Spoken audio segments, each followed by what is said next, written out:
respect the time, all right, that you all are taken, right, to be here, particularly since so many of you are students who I'm sure have things to be doing the week before finals week. So I'm going to go ahead and get started. I just want to talk really briefly about the ideas that kindled this event, because this is something that we're going to try to do more of here, but the political science department hasn't had a lot of these types of events in the past. So this is a test run for an event that brings more people from our community onto our campus to talk about how it is that they have become engaged in politics, and also maybe what some of you, I know some of my students have talked about running for office, might be able to do in order to take the first step. So, we've titled this, How to Win an Election.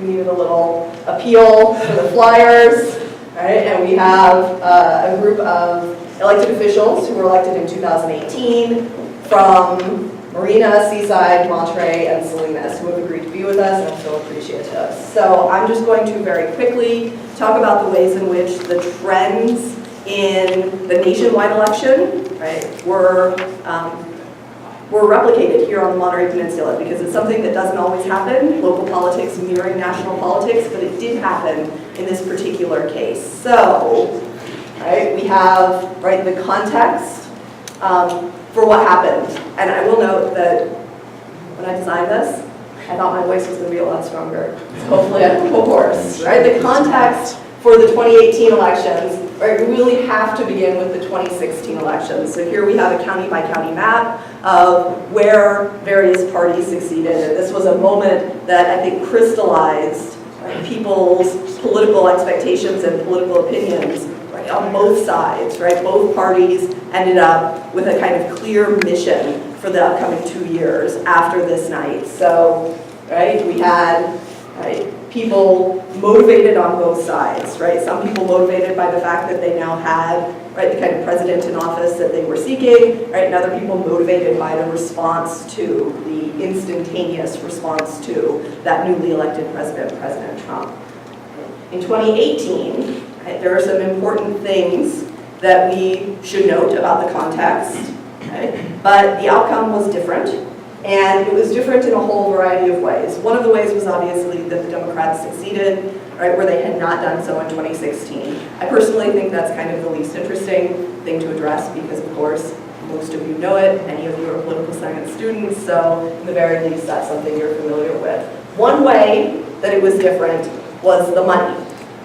So here we have just a chart that demonstrates the increasing, and in fact quite rapidly increasing, amount of money that's held by candidates seeking congressional office. So this would be the national representation of a trend.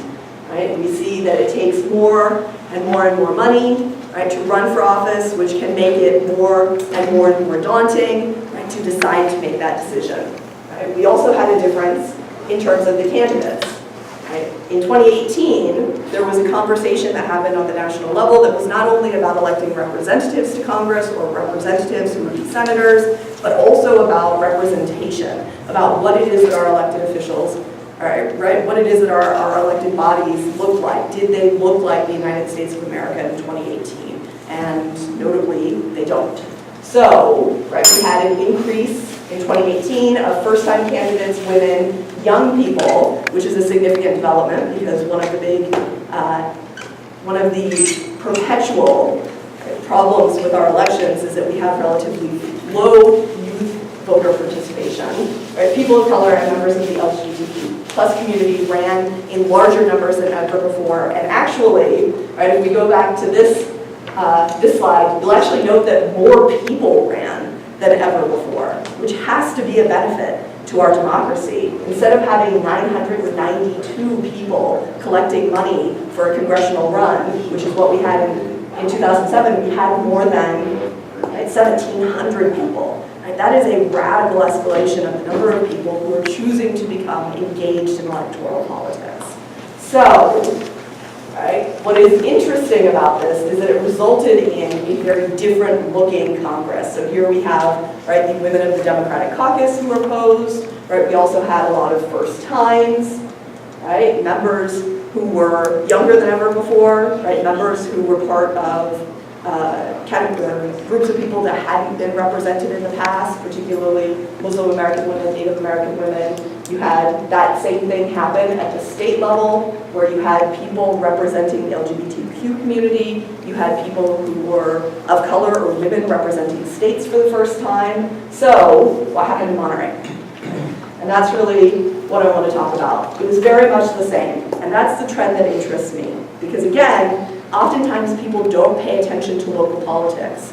Right? The emphasis on cable news over local news, the emphasis on news from the internet over reading the local paper has really shifted our attention so that when we think about politics, when we talk about politics, we almost always focus exclusively at the national level.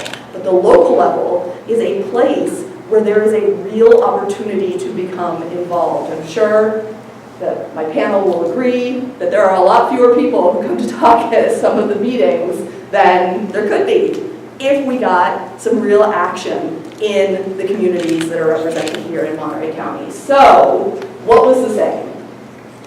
One of the things that was the same was the amount of money. So this is a chart, right, that has fundraising totals for the Monterey City Council, right, because that was a good representative election for 2014, 2016, and 2018. And you can see that the amount of money being raised to run for city council has moved from, right, 5 figures, right? It's more than doubled, right, in just a few years. It's nearly doubled in just a few years. And that's a significant change because what it means is that the challenges that are presented at the national level are being replicated here on the local level. But some of the improved representation is also being represented here at the local level. And as a result, right, we have the chance to ask a group of people who are more representative of the community that lives here some questions about how they did it. And for those of you who are thinking that you might want to do it someday, right, this is a chance to ask the questions that might help you decide that now is the time. So I've got a group of questions that I'm going to ask, right, everybody, and then I'm going to open it up for the questions from the audience. There are cards that are going around, right, and hopefully enough pens that are going around, maybe not. And Will, right, who is my colleague helping me with this, is going to be collecting them. We do have a box over here too for the questions if you want to kind of shuttle them over there. So my first question is, what inspired you to run for office? Because it's not something that everyone decides to do. You can go anywhere you want, or I can sign you anywhere. Oh, don't be shy. Come on, Tyler. I guess I'll go first. I think you're putting Well, first, my name's Anthony Rocha. Oh, yeah, I'm sorry. Sorry, so we have, right, so I was just going to introduce with the position that was won in 2018. I'll let them give you more information about themselves. So this is Anthony Rocha, right? He sits on the Salinas Union High School District. There you go, I got it. Right? Natalia Molina sits on the MPC Board of Trustees, as does Yuri Anderson. Right? They represent Seaside and Marina, plus a little bit of Seaside, respectively. And then Tyler Williamson, right, is a member of the Monterey City Council. John Wizard is a member of the Seaside City Council. So, right, now that I've completed my hosting duties, Anthony, I'll turn it over to you. Thank you. Thank you so much for coming, everyone, for hosting this event. As elected officials, we always like the opportunity to talk about ourselves and what inspired me to run for office? I think, without a doubt, what inspired me to run was Bernie Sanders' campaign in 2016, and then the movement that he advocated for after he was unsuccessful in his pursuit for the presidency. Really, I have been involved in multiple aspects of my community. I have served on the Mental Health Commission for the County of Monterey. I have served on various nonprofit board of directors. And I was a student who was sick and tired of being sick and tired in schools, not having a voice, always feeling like, we're like second-class citizens in an environment that was supposed to be about us. And specifically, one instance was there was a lot of shootings in Salinas, and usually it was never teenagers, and it was never high schoolers that were affected by it. But in 2016, there were about 4 shootings, and they were high schoolers. So out of the, like, I think 36 that happened that year, and 4 of them were high schoolers. One student in particular was shot at Salinas High School. His name was Carlos Robles, and he was really well known in the school. He was in the football team, and there was a huge like memorial done for him at his school. And then at my school, there were 2 students who were shot, not at my school, but they were shot, but they weren't known that well. And they were those students you would suspect would be, you know, a victim of that. And there was no memorial for them. There was no any type of recognition for their life. And it was almost like move on. And a lot of students were upset about that because you have someone who was part of a friends group, someone who was part of a class, someone who was part of a society within an educational institution whose life is just taken like that, and then you have to move on. So a lot of us advocated to our principal, and so we're shut down. And at one point, I even told my principal, I said, you know, North Salinas High School did something for students that was shot and killed there, but why aren't we doing something here? And what she told me will always stick with me, and it's one of the main reasons why I decided to run for the school board. She said to me, I'm not asking you what I did. I'm telling you what I would do at my school.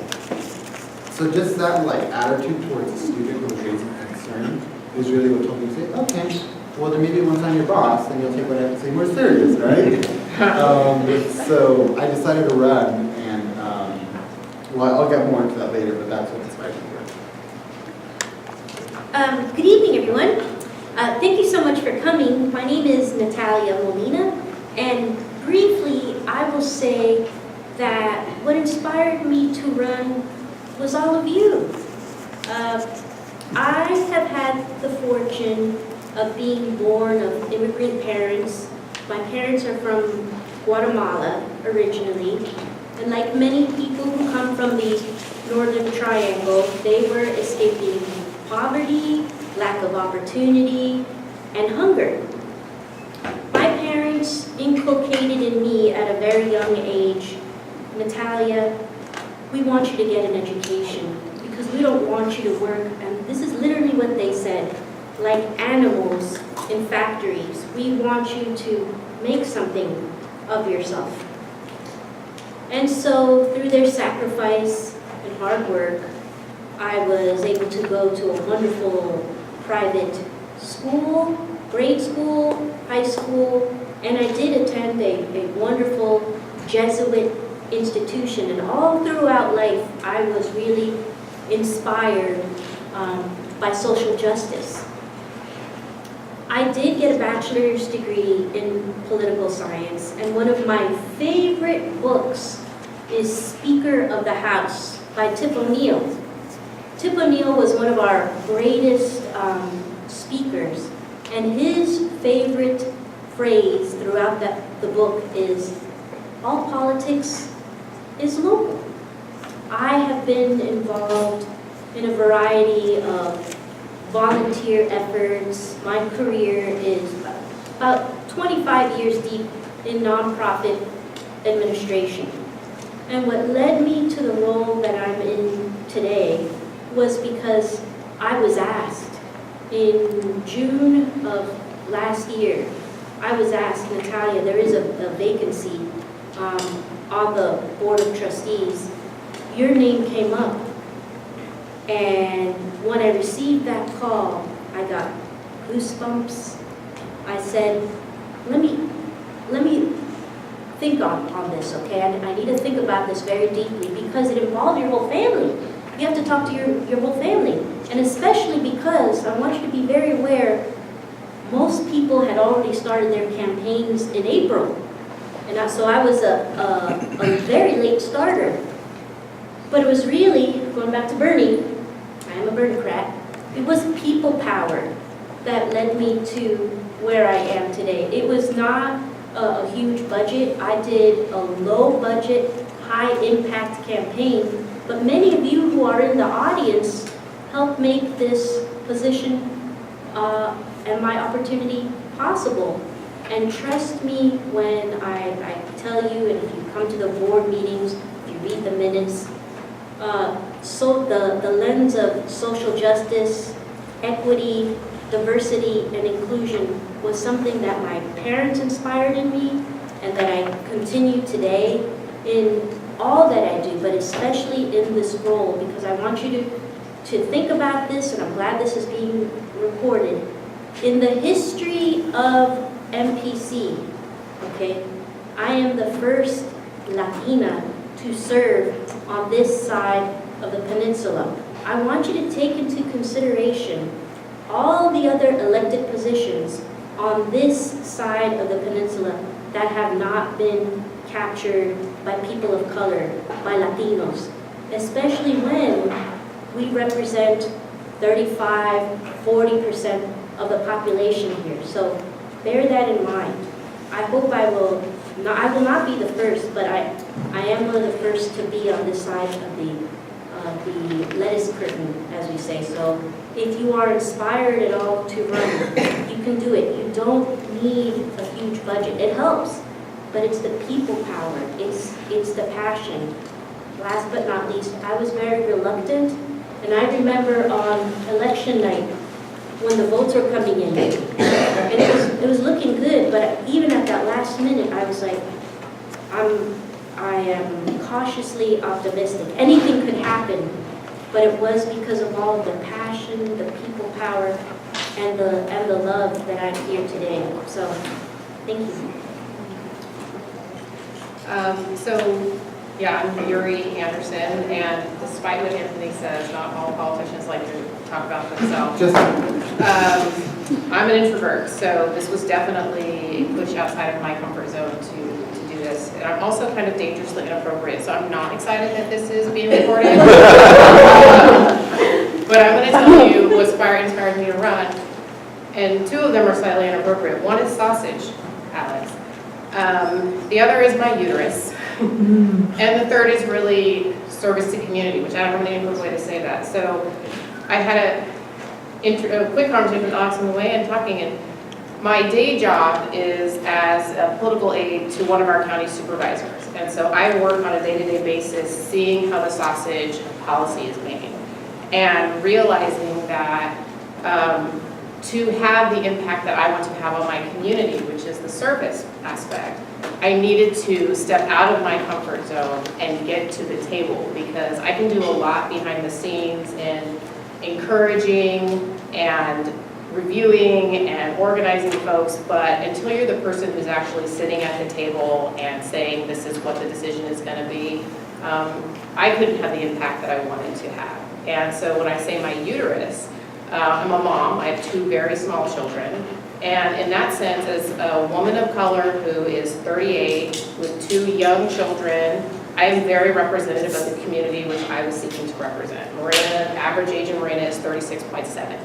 And young children are starting to dominate. And when I was hearing about what was happening at my community college, I felt like my family was being attacked, that we were in a place of threat. And that meant all of the families in my community were being attacked, because we needed MPC to be ready to receive all of our young brown and black children and Asian children coming out of Marina, and that this was a college that was really sensitive to the different needs of this community in a way that MPC may not have been in the past. So those were the things that inspired me to run. One, I should have, also I would say, I have a master's in educational administration. So it was kind of like a shit or get off the pot kind of moment, where it's like I can sit here and I can complain, I can be concerned, or I can do something. I can take the training that I had through education and my professional life, my work with United Way, which was really involved in community engagement, and coming from a place of you need to understand and work with community to solve community problems. And so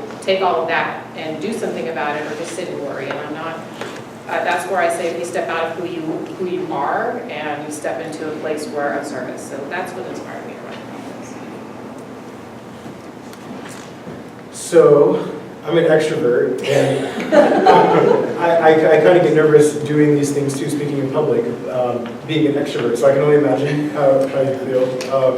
But where I was inspired to, just with politics in general, I was in community college in San Diego at the time, and it was one of my professors who spoke, it was critical thinking, and we were speaking about peaceful protesting, social justice, and it was just one of those professors that was completely inspiring. And so I immediately went to my congressman's office in San Diego, and I started an internship there. And then that was actually about the same time that Obama was becoming a name out there. And so for me to see somebody that looked like me running for probably the most powerful position in the entire world, it was just completely inspiring. And so I was working 2 jobs, going to school, but I knew I wanted to help somehow, so I did some volunteering on his campaign, but I didn't get involved as much as I wanted to, so I knew that in 2012, when he ran for re-election, that I wanted to get more involved. So fast forward to 2012, I applied for his fellowship program. I was responsible for coming back to Monterey and creating a neighborhood team. And the team grew quickly. After 3 weeks of starting on the campaign, they offered me a position where I served the rest of the campaign, managing the campaign out of San Francisco. And so that's kind of where everything really began for me. After that was all over, a few years later, I came back down to Monterey, and I used the community organizing, right? So if you're familiar with how Obama's strategy at all, it was about community organizing and just telling stories and connecting with people through that matter. And so I used that community organizing skill set that I learned from the Obama campaign, and was one of the co-founders for Monterey Peninsula Pride. So we're actually getting ready to host our 3rd annual Pride this year, which is going to be at Custom House Plaza on July 20th, I think that is. So I would encourage you all. July. I know, it's usually, Pride is usually June, but we weren't able to get a space in June, so it's going to be in July. We're going to have fun either way, so, I know. Next. So, she's the peanut gallery here. So that's kind of, and then I've been involved in, so a little bit of more background on me. My mom served in the Navy for 20 years. I was born in a naval hospital, so I never lived anywhere for more than 4 years my entire life until I moved to Monterey about a decade ago. But anywhere I've ever lived, I've always been involved in my community. I would participate in soup kitchens or any way to kind of get involved. And so it wasn't any different when I moved here. And so I've been involved in a couple of various different organizations.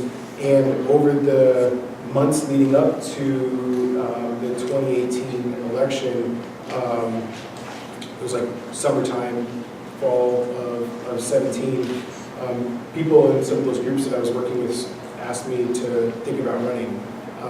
And so I felt like what better way of giving back to the community that's given so much to me and welcoming me here and open arms. So the last note that I'll say that kind of connects a lot of the things that I was saying, when I went up to San Francisco to lead the Obama campaign out of the headquarters there, I was closeted. And they put the headquarters smack dab in the middle of the Castro. And so I came out while I was in San Francisco. And so that was part of when I say being accepted by the community, it wasn't just being accepted for being an outsider to the community, but it was also being accepted for my sexuality and who I am as a human being. And so just being accepted by this loving community, it's inspired me to find a way of giving back, and I have a voice, and so I'll use it. And all these people here inspire me. So I would just say, this might go into the conversation later, but just start getting involved, right? Just find some way of getting your foot in the door, start socializing with your community, the folks that are getting involved, and then you'll get people to ask you to step up, right? So there's definitely a space there for it. That's awesome. I'm John. Nobody asked me. I just decided I was going to run. So that's okay too. If you just feel moved and nobody asks you, that's cool too.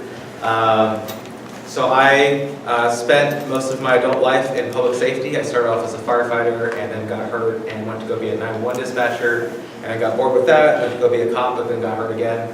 So I decided that I was going to use my brain instead of my body to keep helping people because one is more durable than the other. And I decided that I would run for office because my whole life to that point had been dedicated to serving my community, and so I wanted to keep doing that, and I needed to find an outlet for that that was more than just the one-off event or the annual event. I wanted to do something more continuous, something that I could do over and over again for a long period of time to really have that opportunity to make a lasting impact. And so between the desire to continue in public safety or public service and sort of the issues within my own community, so I lived over by CSUMB in the military housing that is available to civilians, and that part of Seaside is very much not Seaside outside of a map. And so there was a very pronounced disconnect between what happened in Seaside proper, from the military over to Plumas, and from the water up to really Mescal. Not much happens on General Gym. But that sort of Seaside proper was almost like a different place than the Ord military community. And so trying to find ways to become more involved in Seaside proper and try to involve my community in things was a challenge. And so I wanted to be aware of that, be conscious of that as I started showing up to things more and just being present. And so, like Tyler said, it is really just showing up, just being present is a big part of it. And don't wait for people to invite you to things, because there's 1,000 different events that everybody's got to put on, and they're just trying to make sure that the lights are going to work or the door's unlocked, and maybe somebody just didn't invite anybody and they're just hoping people are going to show up. It's really up to you to get involved in that stuff. But one of the things that might inspire you is that you want to make sure that the views and the opinions and the ideas that you have are represented, and so you're going to be that conduit. But then when you get to have the title, or you get to chair the meeting, or you get to run the group, you're going to provide that access to people so that they can bring their diversity of opinion and continue to add to the conversation. So for me, the inspiration was about continuing in public service and identifying opinions and ideas that I thought were not represented and that I wanted to contribute. Thank you. All right, now we want some of the really juicy stories. What was it like to ask the first person to vote for you? The very first person that you had to walk up to and say, I'm running. I'd like you to vote for me. Tyler, Alan, you have a really good story. Who did Alan did? Alan said I had a good story? Why don't you think about that? So the first person I asked was my partner, and I could not have been successful in any way, shape, or form without her help. It's not a stretch at all to say that nobody can do this by themselves. And while I did a lot of the logistical pieces by myself, the fundraising is pretty much on you. You can get people to help you and point people your way, but you got to ask the question. You can pay somebody to do your campaign finance, but if you don't have a whole lot of money, you're going to do it yourself. You got to go knock on the doors. You have people help you, but people want to talk to the candidate. So the first person I asked was my partner. She said yes, but I don't get to see her ballot, so who knows? She might have done it. But just the opposite side of that question is I vividly remember walking down a cul-de-sac in Seaside, and I knocked on the door of a gentleman who asked me what political party I was registered with, and I tried to sweet talk him and say, oh, local politics is nonpartisan, sir. It doesn't matter what political party I'm registered with because potholes don't have votes, and we all want to get the potholes fixed, right? And he said, yeah, that's great. What party are you registered with? I said, I'm a Democrat, sir. And he said, okay, well, I'm not going to vote for you. And I said, okay, well, I appreciate that. Thank you very much. And he said, well, while I gotcha, what do you think about all these immigrants? And I said, well, that's a federal issue, sir, and this is a local race, so my opinion is kind of invalid. It doesn't really matter. I can't do anything about immigration whatsoever. And he said, okay, well, my family's been here for 4 generations, and we got to keep the immigrants out. And it dawned on me that maybe 4 generations ago somebody thought the same thing about his family. And so when you meet people, when you knock on doors and you meet people who don't agree with you, the best thing you can do is be respectful, be courteous and gracious and thankful and move on. Did you think about that story? I mean, so the foundation of my campaign was canvassing. So I had the goal, so I live in Old Town, Monterey, which is basically, if you think of Alvarado Street, everything up the hill from Alvarado Street is Old Town. Oftentimes it's referred to as Spaghetti Hill. It's where a lot of the Italian fishermen families used to live. And so anyways, that's where I started canvassing. And the first door I knocked on, nobody answered, went to the next house, and a lady answered the door, and unfortunately she was new to the area, so she didn't feel like she was much connected with what was going on in the community. But what I will take my time to share here is how I decided to communicate to folks when I would go to their door and canvass is I would ask them what issues were most important to them. Because I could go to them and I could share with them what my platform is, which I still decided to do. But I felt what was more important was to hear from the people that actually live in the city about what they felt was important. And so I would take a few minutes, sometimes people went longer than others. And oftentimes, people's issues that they identified before I even shared my platform aligned with the issues that I was running on. So I ran on water, housing, transportation, and transparency. And yeah, I mean, so a lot of the people that lived in that town are students at this, so they struggle with housing-related issues. And I think in a lot of ways, people were just trying to look for something different, right? So somebody that was younger, somebody that was perhaps a person of color. So, I think all of those kind of helped people kind of see me as a human being and just kind of like a regular Joe Schmo person. And I'm part of the working class too, by the way. I have a full-time job and I work all day, right? So I think that was very appealing to folks. But yeah, I think that was, the first person I asked, it was a little bit of a challenge because her initial response was, I'm new to the area. So I just shared with her my platform and I said, well, here's, you have campaign material. I left her with some campaign material, and luckily, her neighbor I became really close with, and she said, "Don't worry about it. I'll make sure she votes for you." Let's see. So, how is it like this? So in Marina, we have a little bit. I learned we have like a machine for our candidates, which I was not aware of. I was a blissful Marina resident, kind of going around, and then when I, kind of peeked my head up and said I might be interested in running, all of a sudden I had all of these people that I had to talk to. And the names just kept flowing. You got to talk to this person, you got this person's support.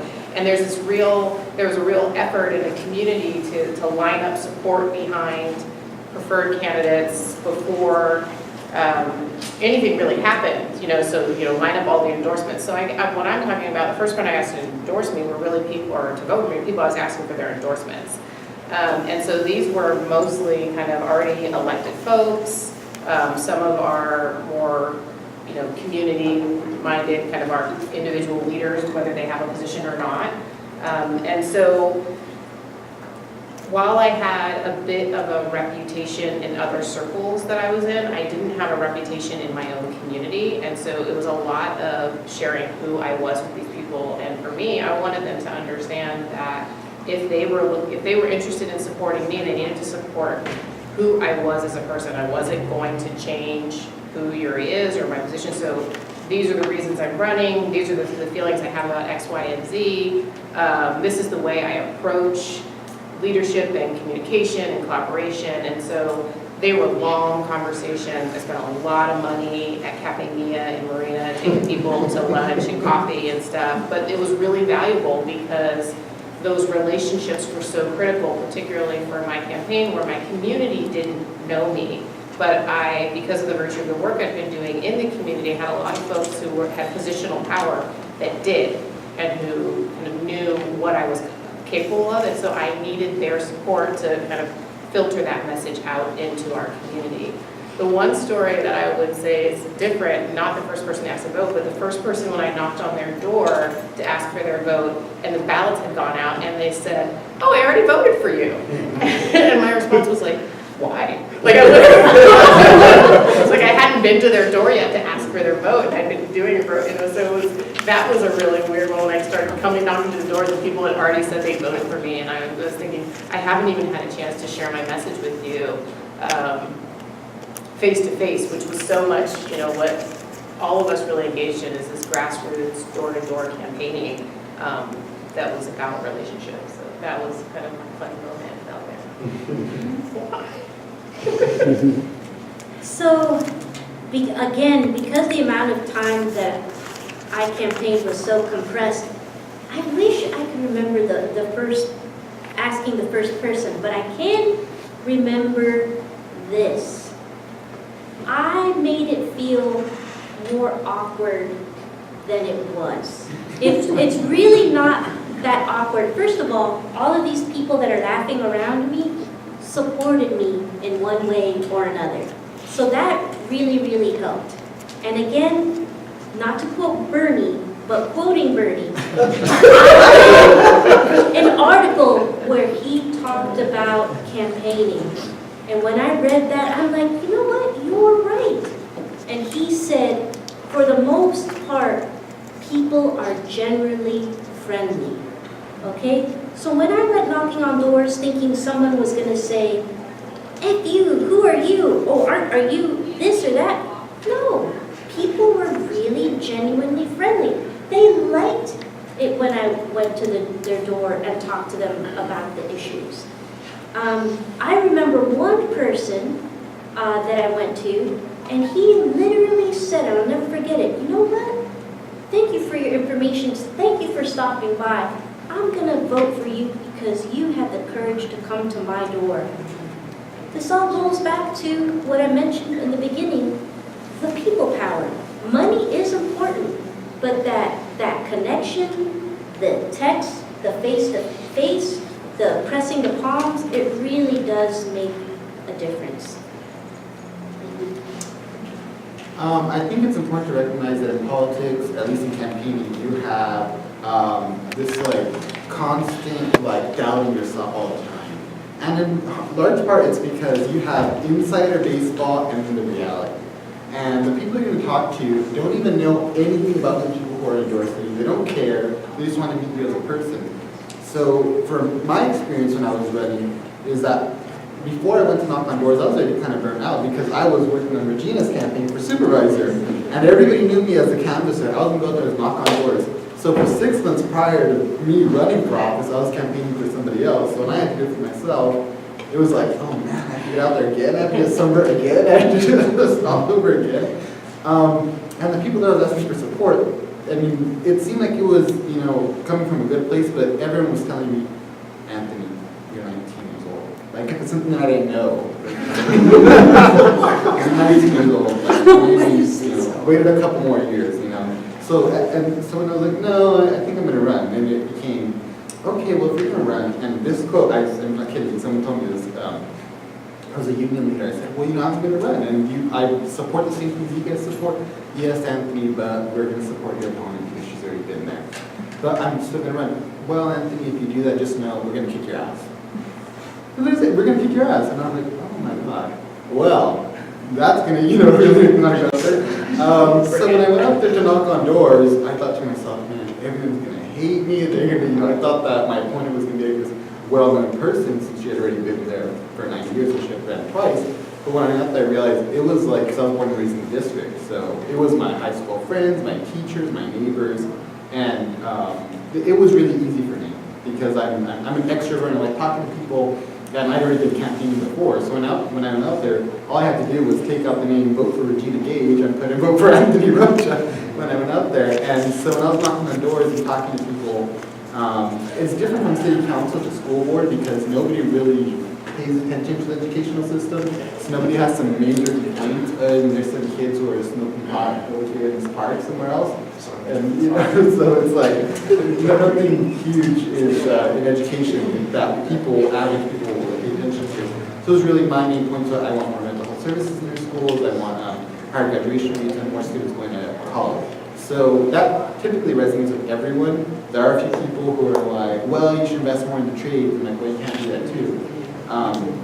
But I didn't really have any negative experiences. And the difference between my campaign and my opponent's campaign was she had a lot of support from the classifieds union and the teachers union. And she had them out there like almost every single day campaigning one. So it was kind of intimidating that I was in my opponent's campaign, you know, walking with t-shirts and stuff like that. What I realized was my opponent was never out there. And I was always out there talking to them. So it makes a difference when the candidate themselves is out there talking to people. So that's really what I kind of stress to everyone is you have to get out there. People have to meet you. They just want to talk to you. Nobody cares about you until they know you care about them. And then when you can put a face to the name, and then most likely vote for you. All right, thank you.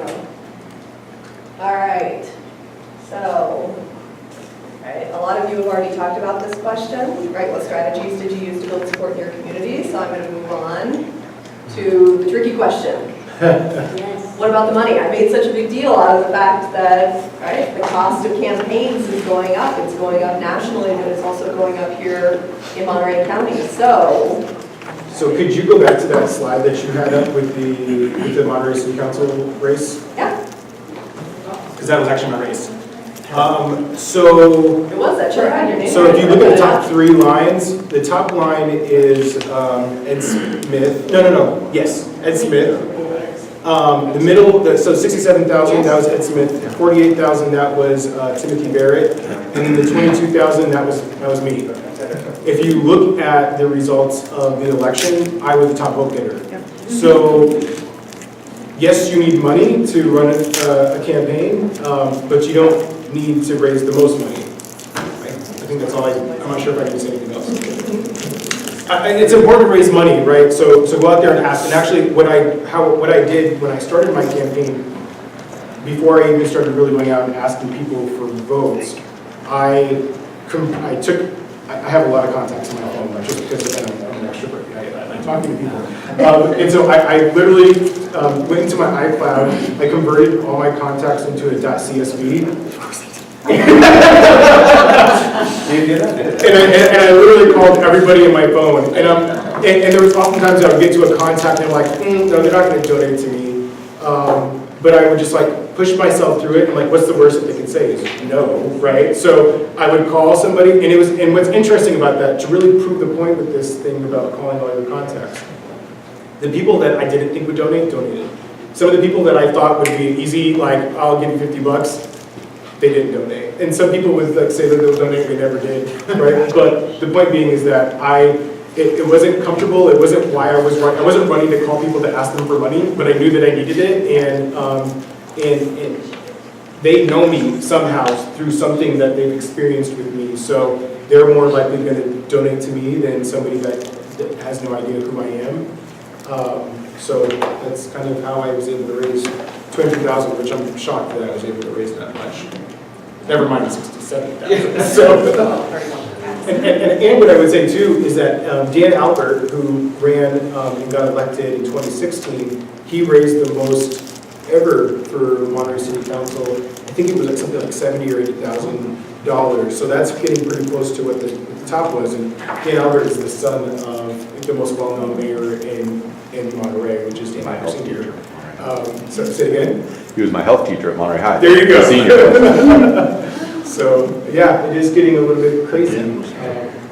So I would reiterate the point about your contacts, your personal contacts.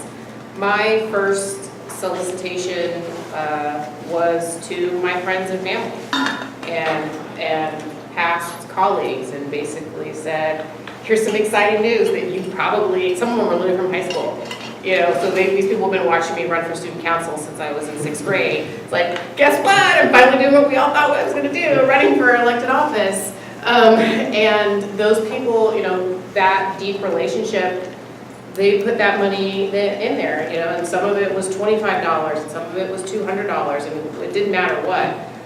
Throughout the campaign, I mean, you just have to ask. There'd be some days when I was so burnt out and I need to go to Smart Final to buy milk for my kids, and I haven't done anything for the campaign, and so I'd sit in the car and shoot text messages to people like, hey, guess what, I'm running and I really love your support and here's why I'm running, and people would be like, yes. And having worked at United Way, which is a fundraising organization, I knew that asking is the first step, and so many people don't give because you don't ask. So when you think that, yeah, you can't assign a yes or a no to a person, like you go into that list of contacts. I had someone advise me to sit down and write a list of 100 people that I could ask for $50. And I did, you know, and then you said, okay, I'm not saying I asked all those 100 people, but I sat down and I wrote that list, you know, and part of that too, I think, is to build up the expectation within yourself. And I really tried to focus on people at that point that could also vote for me, you know. So do I feel like there are 100 people that I know within this district that would support me at this level and then vote for me as well? And so you make that list, and then you go about finding their contacts if you don't already have it, and you make phone calls and send text messages and send emails. And I was in kind of an awkward situation where the Weekly enjoyed reporting about the fact that I was raising and spending money on this campaign, which was an unusual. It was awkward for me to see my name in the Weekly and for them to report that I had raised $12,000 and that I had spent $10,000 on the campaign. Particularly because the person I was running against wasn't reporting any sort of expenses, but I was running against the power of incumbency. And a lot of people pay no attention. And so part of what I had to get my name and my face in front of people, and to send a mailer to 3,000 people cost you like $6,000 or something crazy like that. And, you know, so the money, you have to figure out early in your campaign strategy, like, what is it that I need to do? What are the things I can do on the cheap that, you know, an email is free. And, you know, I had a committee that was saying, you know, you need to send a mailer, and that it matters, and needs to hit by this date and all these things, and it costs this amount of money because you want people to see your name and see your face. And so you figure out, what are you going to do, what aren't you going to do. I had a meeting with my campaign cabinet where they were telling me I had to buy buttons, and and I was just like, really, buttons? Because that's going to cost me like $80. And they were adamant about buttons. And I have to tell you, volunteers who came out and knocked on the door for you on a regular basis loved that button. They wore that button. You know, and so it was an $80 well spent, because I would see people walking through Marina wearing my button, and they're like, hey, you know. So figure out what it is you need to do to reach your win number. And that was a critical piece of advice that Bill Bonnie gave a number of us. What's your win number? And that's the number of voters that you need to get to vote for you to win that election. And there's a whole formula that goes into figuring it out. And then how am I going to reach those voters? And then I'm a backward planner. How much does it cost me to do that? And then you set your fundraising goal. Josh, So, Yuri said a fun phrase, on the cheap. You can win an election on the cheap if you focus on what you just said, which is the voters. I had the most humble 1980s flyers, okay, with my name, what I believed in, a little bit about my background, but with the money that was given to me, again, on the cheap, I focused on, what do I really need the most? Flyers, colorful, vibrant flyers.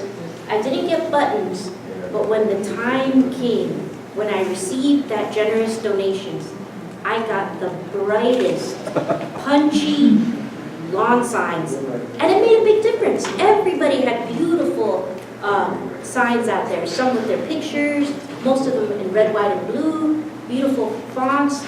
But if you're on an unknown, If you're running a low-budget, high-impact campaign, color makes all the difference. And my lawn signs were Yellow. bright yellow. She's like, I remember. Yeah. But I loved it when I saw it. once they were up, you didn't forget it. But I want you to, I cannot say this enough, and I'll say it in a different way. The people power or relationships.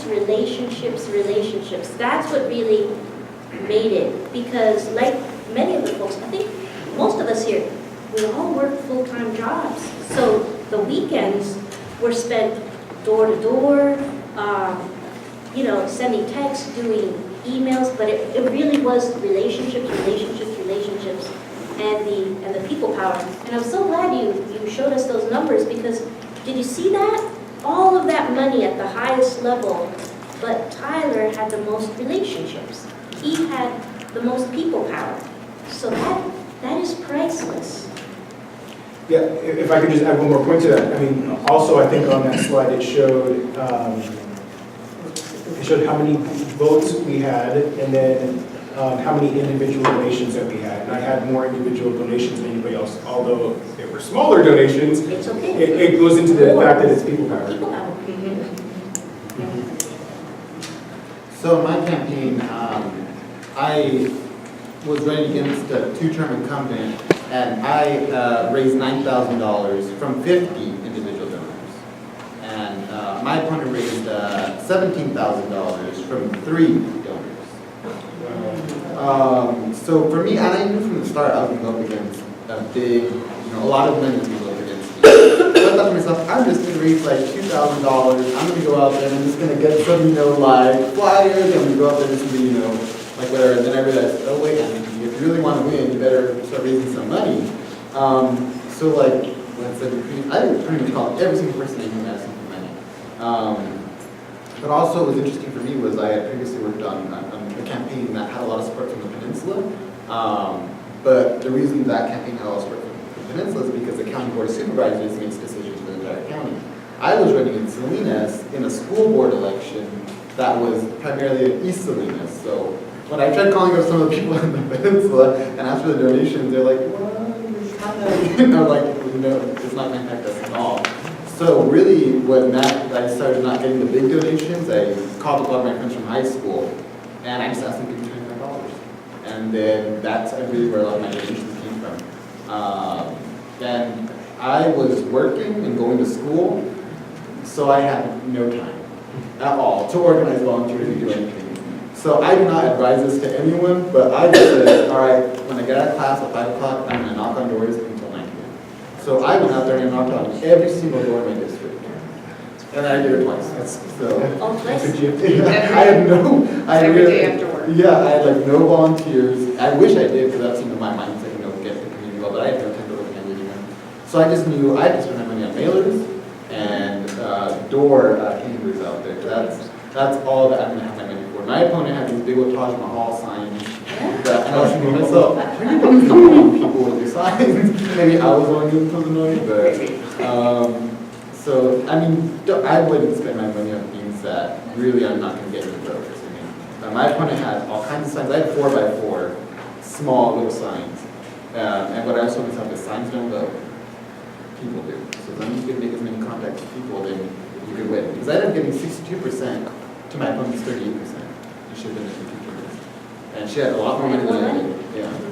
The thing I would throw in there too is like, when you think about what it is you're going to invest in, the trustee area that I represent is really large.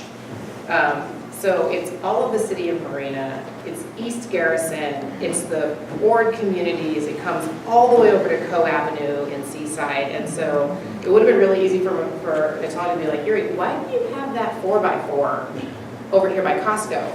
Because in Seaside, or Sand City and whatnot, because I had to reach people all over the place, and that was where like a mailer was critical to my campaign. So I have a strategy to hit all of the Democratic voters in my district that involved coordinating volunteers after work, me dragging my kid around in, the radio flyer wagon, my mom coming and watching my kids all day on Saturday. So starting work, this is work, 9 o'clock in the morning until 6 o'clock at night on Saturday, at 10 o'clock on Sunday, 5 o'clock in the evening.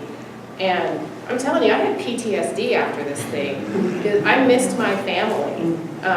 But when you looked at the end game, it was worth it, because the impact that you can have when you're sitting there involved in the sausage making is greater than that small amount of time that you're gonna be investing in the campaign. I think a big element of the money conversation too, we talked a lot about raising the funds, but actually the expenditure, like what do you prioritize as far as the different things that you can spend the money on? And the most expensive thing, I could probably say this for all of us if you did it, was a mailer. So I sent a mailer to every household in Monterey, and I think that was like $8,000. Wow. It's super expensive because not only do you have to get it designed, so you might say what, $5,000 maybe right there, but the print job and then them mailing it to each household, the postage, that's very expensive. And so, but the strategy around the use of campaign expenses is you want to focus on things that are about direct voter contact. So how are you going to get a message across with the dollars that you have that's going to get a message across to the most amount of voters as possible? So I would say mailers was the big thing, and then another big part of my strategy was Facebook, social media, just spending on boosting. That's a big thing, especially for younger generations. I did a boost a lot. Did you see me? Yeah, all of a sudden you missed all of my junk. So I raised about $20,000. I started off getting advice about raising between 8 and 10, and then I thought, those were maybe a little bit more fiscally conservative campaigns where they didn't do a second mailer or they didn't do fill in the blank. So I'm going to raise 12. And I started very early and was able to raise just a hair shy of 20,000, which allowed me to do, instead of one mailer to the entire city of Seaside, I did one mailer to all the Democrats in Seaside, and then one mailer to all the Republicans and no party preference folks in Seaside. So I could tailor my message to those different constituents and try to highlight the things that I thought would resonate with them. So, like, my public safety background might be important to a conservative voter, but I don't even remember what I put on my other one. Other things went to the Democratic voter. But that meant that I had all the setup costs twice. So it wasn't just paying twice for the postage, it was I have to pay for the new design, I have to pay for the print shop to set it up, and getting in the queue and the timing of that, and did I send both at the same time or did I stagger them? What did the print shop, what was their logistical capability? What was their permanent vote, absentee voters? And then there's different categories, not just party preference, but permanent absentee, newly absentee, people who were registered within the last 2 years, the last 4 years. They've only voted once in the last 10 years. There's a million different ways to categorize voters so that you can try to maximize the return on your investment. How much money am I directing toward getting one person's vote, and what is the likelihood that that one person will vote? So you're not buying the vote so much as buying the time to get in front of that person to try to convince them to vote for you. And each category of voter, man, woman, young, middle-aged, old, recent registry, voted for the last 50 years, all that stuff is algorithmically codified, and there are companies that will sort that data for you and recommend, talk to these types of people if you're looking for this. They're called voter universes. This category of people will help you achieve your win number the best. So I think it was important that I was able to raise that much money because I made a lot of mistakes, and so having that money allowed me to stay flexible and fix those mistakes. So when I thought it would be a great marketing ploy to print up some t-shirts, get people to walk around the farmer's market and pass out material, and then everybody would go, who is that person? They would see my campaign slogan was Win with Wiz. They would see that slogan or see my name on the back. Well, there's like 8 people at our farmer's market, so that wasn't a great, okay, so I'll give them to the people who are not getting endorsed with me. There's like 5 people that knocked on doors with me over the course of 4 months, so and they didn't go every day. So it was just sort of like, that was a $300 mistake, which I used the best I could because I wanted to be respectful and honor the fact that people had given me their money to do something with, but that wasn't, in hindsight, that wasn't the best way to spend that money. But because I had raised enough to pivot and correct that mistake, I was able to use some of the other money more intelligently and more effectively. So winning is predicated on relationships and being able to make those connections with other humans. But the money helps you do that more effectively to a wider audience, faster. So I also created the spreadsheet of all my contacts. I didn't make one single phone call. I could just never push myself to actually dial the number. All of my fundraising was either online or by snail mail. And I raised almost $20,000, which was more than all the other candidates and all the mayoral candidates as well. So maybe I could have raised more. But I just hate asking people for money, so I didn't. It just sucks. I don't want to do it. Everybody loves call time, come on. Zero. I want to make sure that we have time for the questions that our audience has submitted, and Phil's conveniently decided to be absent at the moment that we do that, so, all right, you're all first-time candidates? Yes. All right, so I'm going to skip the if you do not have prior public office experience part. How did you justify your run for office to people who might have perceived you as less credible because you hadn't had a previous public office? This is one of the big barriers, and a lot of you were running against incumbents. So, all right, how did you convince people that you were credible enough to be their representative? I think for me at least, and it varies in races that you're doing. Number one, it's important to at least have some community background and experience. Serve on a board, get involved with the group, because it looks really, really good on your mailer. I ran at 19 years old, but I had like 5 boards that I had served on, and I didn't put my name, I didn't put my age on my ballot stuff, so people thought I was like older because I served on these boards. Nobody said, let me look this kid up. So it's important to have like boards that you served on, and because that really gives you credibility when you go to the door. Also, I don't think it's, for me, I use my age as a focal point in my campaign. I didn't hide it from because then it's just like the elephant in the room, right? I told people I think I'm qualified because I'm a young person. The youngest person on the board is 47 years old and making decisions about high schoolers and people in middle school. There's no student trustee on there. So how are these decisions going to help students when there's no student decision-making process? So I've always thought the people closest to the pain need to be closest to power and really influence these discussions. So I think using your age or whatever you think people might discredit you with as an advantage is a really good strategy that needs to work for me. I have to agree with what Anthony is saying, and by the way, I consider him to be one of my mentors. He helped me a lot with my campaign, and I will say get involved with boards and commissions. For me, it wasn't a matter of not having elected office experience because I was going to be serving on the board, and I already had a number of experiences where I served on the board, where I was the executive director of a nonprofit organization. I had already served and still actively serve on commissions for the city of Seaside. So even though you may not have experience in an elected position, if you are growing your leadership skills and your leadership muscles on boards and commissions, that's great. So it doesn't matter how old you are there because it shows, wow, this person has initiative. They already have transferable leadership skills and they have interest. And they're at my door, or they sent me a mailer. So we hear that a lot, get involved, be on boards and commissions, which I think is definitely a good path. One of the questions I got asked as I was meeting people is, why haven't I heard about you before? And my answer was, I'm with people that live in this town. I have my head down trying to live. I'm working full time. I have 2 kids. So don't let the idea that you don't have time to be on boards and commissions be the thing that stops you. what played for me was my reputation with the people that knew me.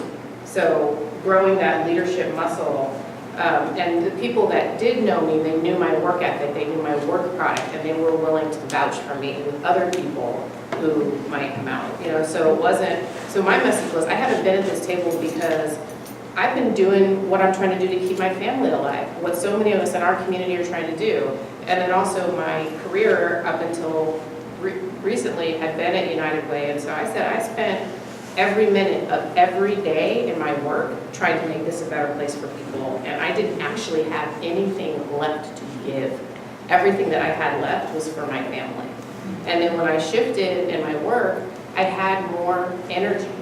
I had more drive. There was something left in me that was saying, I'm not doing everything I can every single day to make this the best place for people, and so that's where it came out. But it was, I think for me, it was my reputation and asking people to vouch for it for me, to use their name to connect to my name and say, she is someone that's worthy of her work.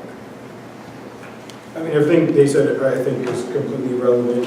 For my situation, I would say that one of the things that I struggled with on the campaign is that I wasn't born and raised in this area, and I think that's one thing that, especially in the city of Monterey, a lot of people were looking for, right? And so I think what's really helpful is if you are involved and you get to know people that are in positions of power, they're very willing to help support you, right? So asking them, seeking their endorsement is very helpful. And when you send out your mailer, you can say, hey, look, I got the endorsement of our state senator, our state assemblyman, a council member, a couple of past city council members. So I think that's really helpful in building credibility. Keep it short. Yeah, we have this interesting phenomenon in the city of Seaside where whenever people make public comment, they always talk about how many decades they've lived in the city. So, I'm a Seaside resident, Seaside homeowner, 75 years. Like, okay, well, I'm 33 years old. I can't talk about it. It's just a weird thing that we do. I don't know. As though it's somehow, if you've been there for 75 years, my opinion is less important. I don't know. Certainly you know more, and I want to acknowledge that and respect that, but that doesn't mean that if I've lived there for 74 years, I'm not an equal.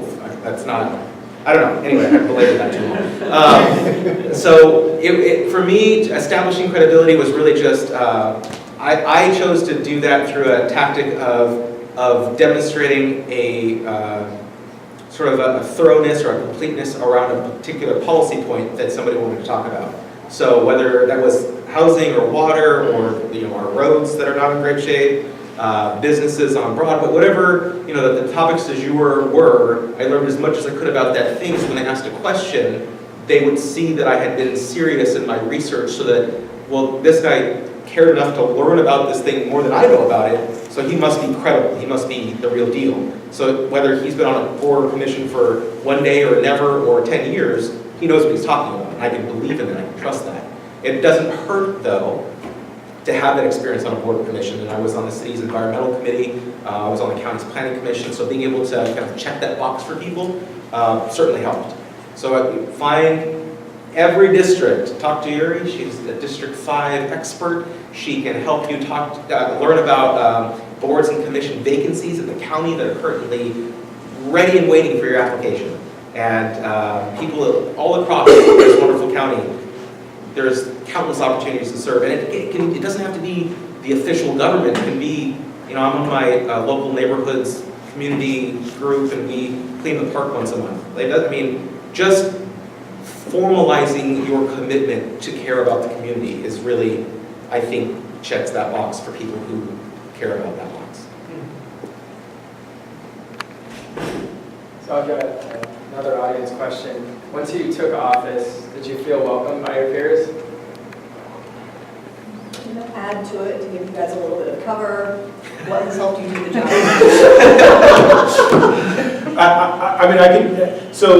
I thought it was going to be really tough for me coming onto the council, and even though all of the council members that are currently serving in Monterey, we all think very differently. We all have different perspectives, which is actually a good thing, because then we can really approach an issue in a way that comes from multiple perspectives.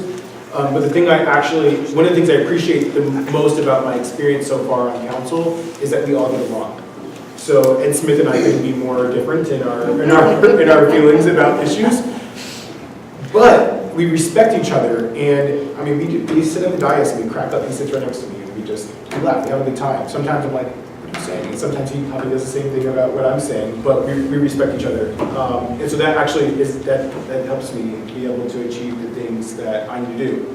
And to answer this part of the question too, what's really helpful and part of what I ran on and the whole people-driven side of things, what I share with folks is I ran on these issues, and regardless of how far I get in being successful in moving these policies forward, the thing that I hope to achieve at the end of the day is that I was able to inspire more people to get involved in politics.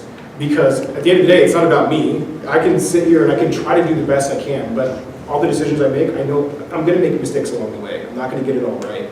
But the more people that get involved, the more people that show up and speak during public comment, or that are inspired to maybe run and take over after myself or anybody else on the council leaves, the better the democracy is actually going to be. That's what democracy is about, right? So that's my bit. For me, it was interesting because pretty much all the board had supported my opponent, and so it was an interesting experience for me. Right. And my personality is not one that could be easily overlooked. Like, oh, Anthony's there, no, I have a pretty strong personality. So when I got on there, it was difficult at first because one thing, and Salinas politics is unique in this. It's very clique-like politics, and it's like, wait, just because you didn't support me, now you're not going to talk to me, So it was difficult at first. And what I just had to tell myself was, if I'm going to be forceful on an issue, I'm going to stick to the issue. I'm not going to make it personal. Because once you start making it personal, you just can't take back what you said. And people will remember that to the death. They won't remember what they did to you, but they'll remember what you said to them. And, so it's just, what I would tell people is, if you get on a board and your colleagues have supported your opponent, just stick to the issues, try not to get personal, and really have someone. What helped me is having someone I could call that knew what was going on, and someone that I trusted, that I could yell out, like, I can't believe this happened, because that's the only way I was able to keep my mental sanity. Like, in all honesty, so having someone you could talk to about the stuff that's going on that you trust is a huge help in helping you do your job. And also, for me, at least being on the school board, is I like to make site visits and see what's going on at the schools and go to the top 100 events and various events that go to our school, because once I see the youth, I'm like, oh, this is why I'm doing it. And it makes it a lot more, it just gives you that light at the end of the tunnel almost, in a sense, because you're like, this is what it's all about. Because sometimes when things are getting difficult and various issues can be contentious, you almost think to yourself, why am I doing this? It's like a volunteer position that's costing me my mental sanity. So just, find a good friend and try to keep it professional.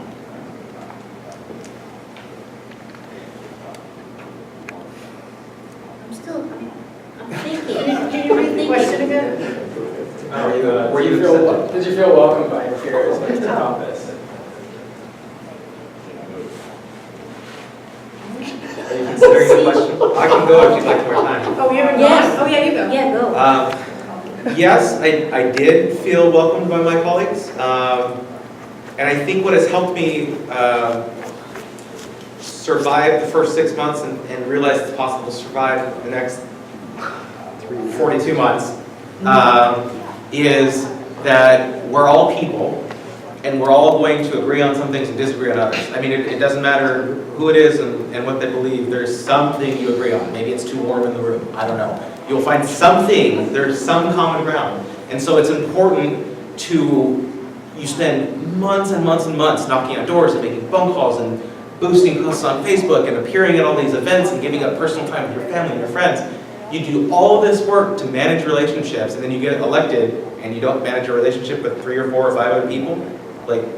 That's managing relationships, and not to manage the people, but to ensure that you're fostering an environment of collegiality and working against antagonistic kind of back and forth, and trying to remember what the common goal is. What is it that we're here to do? What's the purpose of us being here? And how can I stay true to the values that I campaigned on and that I have inside me while working with this other person who's anywhere from 0 to 100% with me on that particular thing, so that we benefit the most amount of people.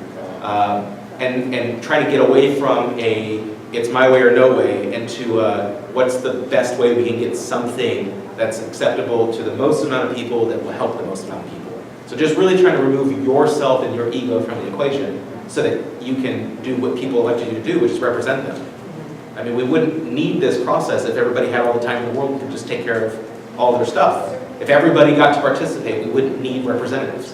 But that's not the way the world works, and so it's up to us to be available to hear your complaints and concerns and then channel those into policy points. So, be a team player. I agree with that. So I would say that everyone has been very friendly. And that, but it's also, Natalia and I came onto a board that had been very established for a very long time. The newest relationship was 9 years. So I think there was a lot of unknown about what the change was. And for me in particular, I actively ran against an incumbent. So I think that there was a lot of fear about who I was and what I was disgruntled about that would make me challenge an incumbent. And so there has definitely, we're still, I think, trying to figure each other out. We only meet once a month. And you got all the Brown Act rules, so you can't necessarily talk about some things, and so trying to get to know people, and then having, the Ralph M. Brown Act, which is in the state of California, that basically says you do the public's business in the public's eye. So we're not making backroom deals with each other. So items that are on the agenda we need to talk about in the public so that you have an opportunity to also weigh in on those.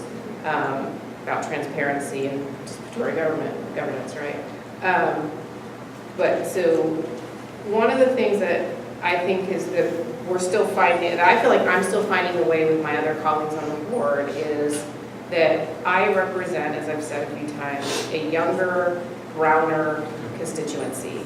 And I'm not afraid to say that at the table and to bring that younger, browner voice to the consideration. And so that is changing the dynamic of the conversation, and we're trying to figure out how do we navigate and how do we deal with these competing interests between who MPC has been and has traditionally served to who MPC is moving towards and who is critical to serve.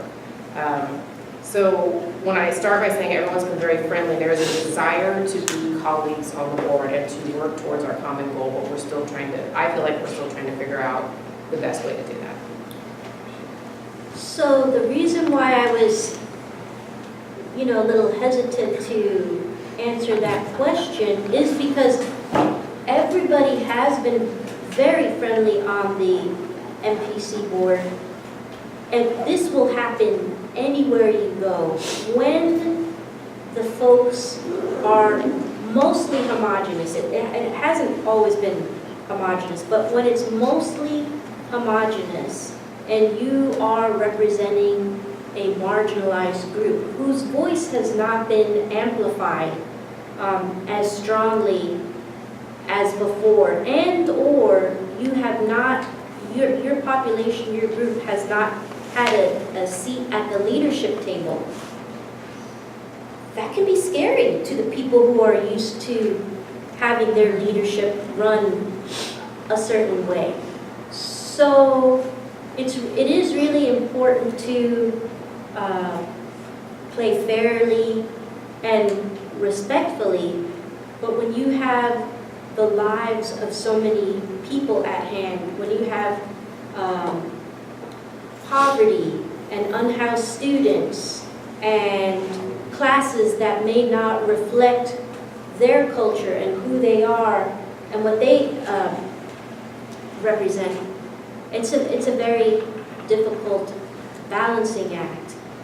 But I think if you respect people and still express your truth, which is, I represent this community, how can we make this work for everyone? Look at the data, look at the numbers.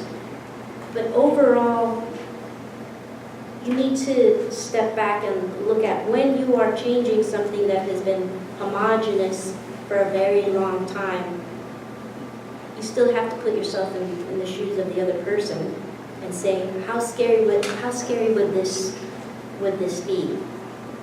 And still be very respectful, and still fight the good fight. All right. You know, I want to say something for just a minute. I ran for mayor of Seaside, and I'm a no-party preference candidate, and I requested to be up here today. I'm hopeful in the future that you're more open to, expanding into other people. I know many of you on the dais. I enjoy working with you. I am on some boards and commissions. And my question was, what's your approach for the Unite America, no party preference, and really trying to work together and not have divisive politics at a local level? And I would appreciate hearing just a couple of you speak to that. I'm actually going to wrap things up because this is an event that was organized and we've got students, right, who have final exams coming up. And so what I'm going to do is wrap it up now. We have the room. And so we don't have to rush out. If any of you are interested in staying and continuing, right, a conversation, then I encourage you to do that. But just out of respect for the students who were told that this was an event that would last from 6 to 7:30, some of whom are here because they're receiving a small amount of extra credit in one of their classes, I want to respect. Well, and finals week is finals week, I so want to I respect appreciate the that. fact that we've But taken up an hour and a half of your time. I hope that everybody got something out of it, right? Like I said, we have the room, so you don't need to rush away. I don't know. I also told our panelists that it would be from 6 to 7:30, and right, they have responsibilities outside of this. Could I just ask room, two too. quick questions? Who in here has had interest in getting involved in politics before you walked in the room today? Who maybe got a little bit more interested in potentially doing it after hearing the conversation? Who thinks it might be possible? All right. Thank you very much to all of our panelists, John Wizard, Tyler Williamson, Yuri Anderson, Natalia Molina, Anthony Rocha. I really appreciate you taking the time to be here at MPC. Thank you very much. Thank you.